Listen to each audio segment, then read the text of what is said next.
bakunzi ba Shimwa TV mumeze mute abari majyaruguru basarazuba nyibanga ry'abato n'amajyepfo n'amajyaruguru.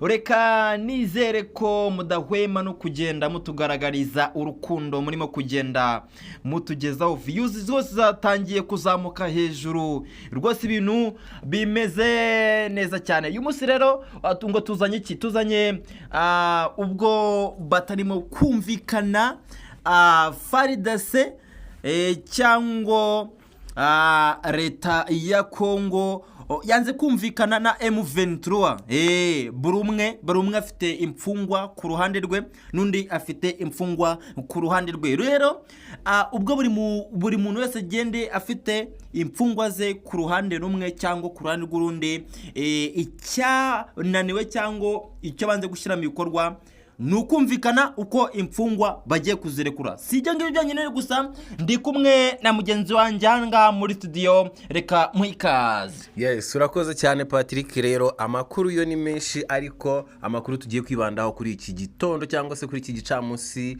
nkuko wari ubivuze, nuko AFC cyangwa se M23 na leta ya Repubulika ya Demokarasi ya Kongo byananiwe kumvikana kwirekurwa ry'imfungwa. Andi makuru rero turaza kwibandaho nuko muri Kivu y'Amajyepfo naho turaza kunyarukirayo turebe uko byifashe, turebere hamwe impamvu cyangwa se zino ngabo z'u Burundi zoherejwe gukumira AFC cyangwa se M23. Aya ni amakuru yihutirwa ariko tugeraho kano kanya tugiye kuba twabagezaho mu runo umwanya. Nakubwira niba utarakanda subscribe unkandiraho kugira ngo tuzajye turushaho gukomeza kwibanira mu makuru yacu ya buri munsi. Tudatinze rero nkuko mugenzi wanjye yarabivuze, AFC cyangwa se M23 na leta ya Repubulika ya Demokarasi ya Kongo ntibirumvikana kwirekurwa ry'imfungwa. Yes, n'ubutegetsi bwa Repubulika rero iharanira Demokarasi ya Kongo ndetse n'ihuriro AFC cyangwa se M23 bifite ingingo nyinshi bitarumvikanaho kwirekurwa ry'imfungwa, nubwo tariki 15 Nzeri umwaka wa 2025 byashyize umukono ku nyandiko yo kwemeranya kuzirekura. Yes, ngire ngo rero aha ni mu gihe bari Doha muri Katari basinya amasezerano yuko bagiye kurekurana imfungwa. Patrick, urabizi ko hari imfungwa za FARDC cyangwa se igisirikare cya leta ya Kongo M23 ifite, ndetse hari n'abasirikare cyangwa se abarwanyi ba M23 FARDC yafashe. Ubwo bajyaga muri Katari rero bemeranyije ko bagiye kubanza kurekurana imfungwa zigataha, ariko byananiwe kumvikana. Byananiwe kuko n'amahanga rwose yahagurutse na buri umwe wese arimo kumva yuko uruhande rumwe hari imfungwa rufite, cyangwa reka tuvuge mu buryo bumeze gutyo. Mu ruhande rumwe hari abasirikare bafite, no mu rundi ruhande hari abasirikare bafite cyane. Si ibyo ngibyo byonyine gusa, ubu ngubu abasirikare nabyo byabacanze cyangwa byabayoboye, barimo gutekereza, barimo kuvuga ati se ko ndeba batarimo kumvikanwa ntabwo ari butwice cyane, ntabwo ari buturase. Ariko kuri uwo munsi AFC cyangwa se M23 na leta ya Kongo byumvikanye ko komite mpuzamahanga y'umuryango Croix Rouge ariyo izashakisha izi mfungwa ndetse ikagenzura amakuru azerekeyeho, inafasha impande zombi kuzihererekanya.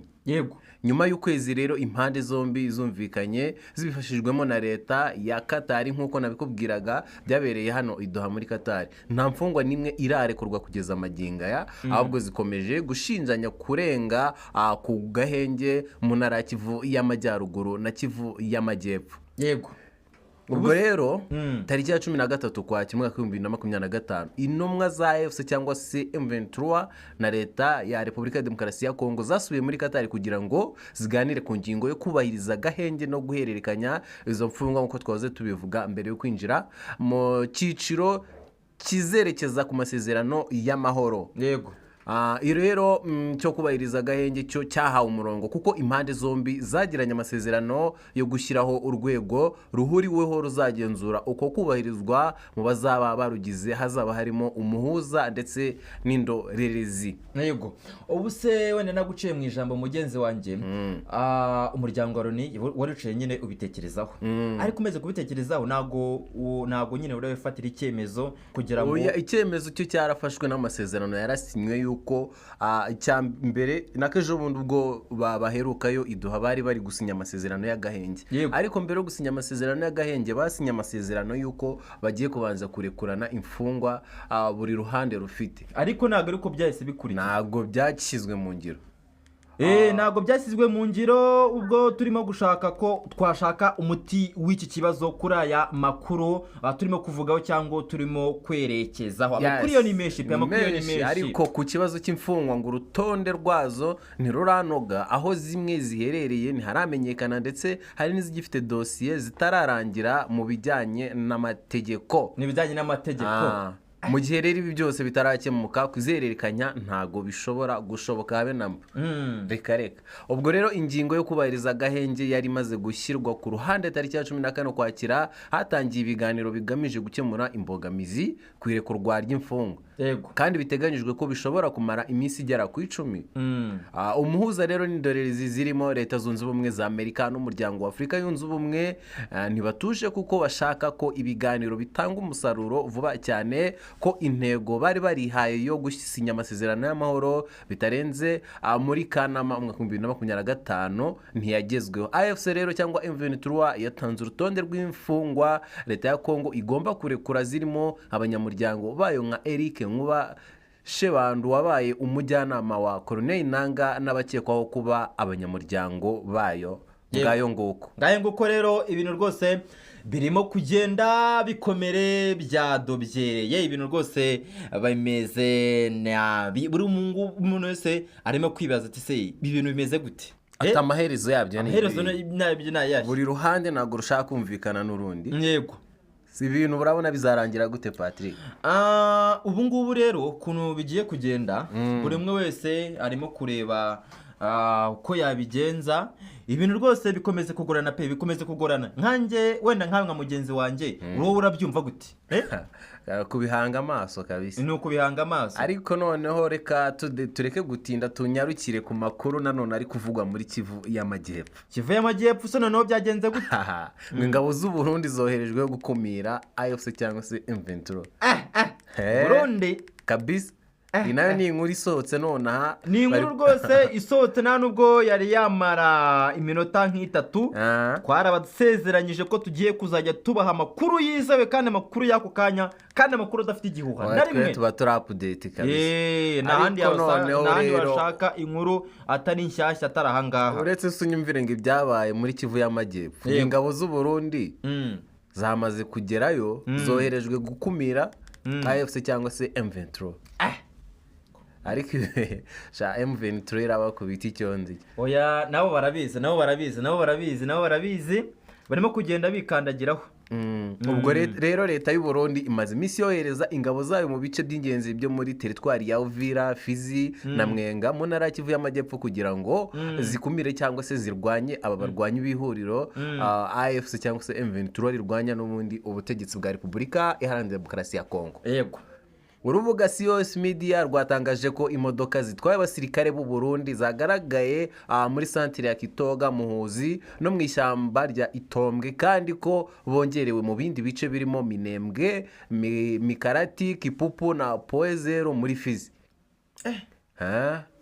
Ahantu hose nkumva bisutseyo kabisa. Ibintu rwose byakomeye. Noneho abasirikare b'u Burundi boherejwe muri ibi bice nyuma yaho mu byumweru bibiri bishize AFC cyangwa M23 ifashe utundi duce muri Kivu y'Amajyepfo turimo Rutukuru, Curwe, Kishaduna na Rubimbe, isatira santire ya Mwenga n'iya Shabunda.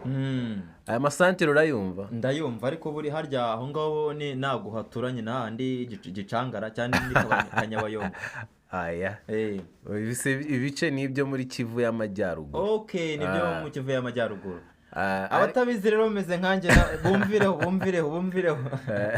Uretse rero ngo gukumira abarwanyi cyangwa se kurwanya bano barwanyi ba AFC cyangwa M23 kugira ngo badakomeza kwagura ibirindiro basatira Uvira, hari amakuru ahamya ko abasirikare b'u Burundi bafite umugambi wo kugaba igitero ku birindiro by'umutwe wa Twirwaneho mu gace ka Mikenke kari mu Minembwe. Ngaho rero none Twirwane none bimeze bite? Umva bashaka gukumira AFC cyangwa se M23 barangiza bakaza no kuri uno mutwe Twirwane, ariko Twirwaneho nawe twafata nk'umutwera.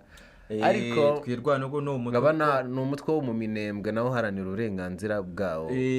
Niyo mpamvu uri abawitiriye izina, niyo mpamvu wawise Twirwaneho, kuko buriya atari umutwe ntabwo bari kuwitwa Twirwaneho.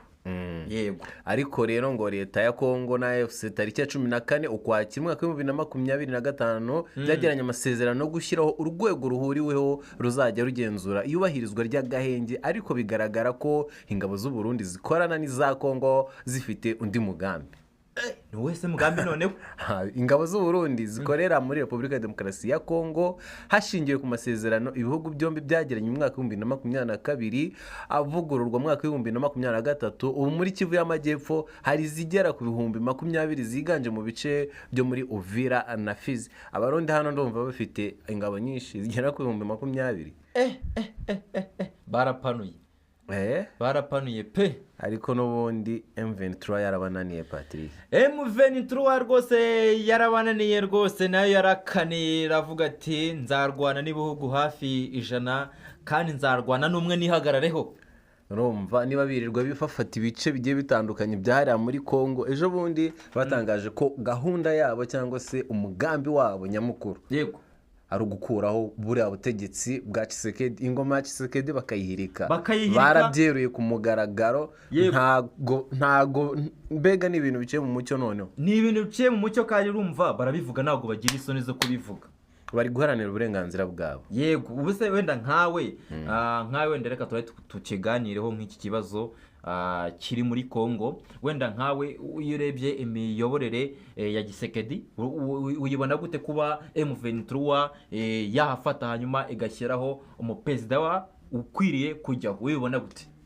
Ukuntu mbibona rero nje M23 navuga ko nayishyigikira. Yego kubera ko bari kurwanira uburenganzira bwabo hariya muri Kongo, kuko ni naho bavuka. N'abakongomani nubwo Tshisekedi arabirukana ubona bati mwe mutahi wanyu mu Rwanda, mwe muri abanyarwanda. Ari nahera ashingira avuga ko Repubulika y'u Rwanda ishyigikira M23. Yego nanone nkavuga ko Tshisekedi aba yibeshya cyane. Abantu niba baravukiye muri Kongo bagakurirayo n'abakongomani, nta mpamvu yo kubirukana. Bari guharanira uburenganzira bwabo, barimo guhanira uburenganzira bwabo. Bakunzi bashimwa TV mumeze muti rero, reka tubabwire ngo amakuru ni menshi kandi tubabwira ko mukoje umeze rwose muduteze intambwe imbere. Amakuru yo twacumbikiranga mugenzi wanjye, amakuru twacumbikira hano tukabashakira ayandi, dore ko amakuru aba arakagaruka kuri ino channel. Reka nizere ko mwese mwamaje gukanda subscribe nyamuneka kugira ngo tujye turushaho gukomeza kwibanira. Yego bye bye, ciao ciao. Andi makuru nakagaruka.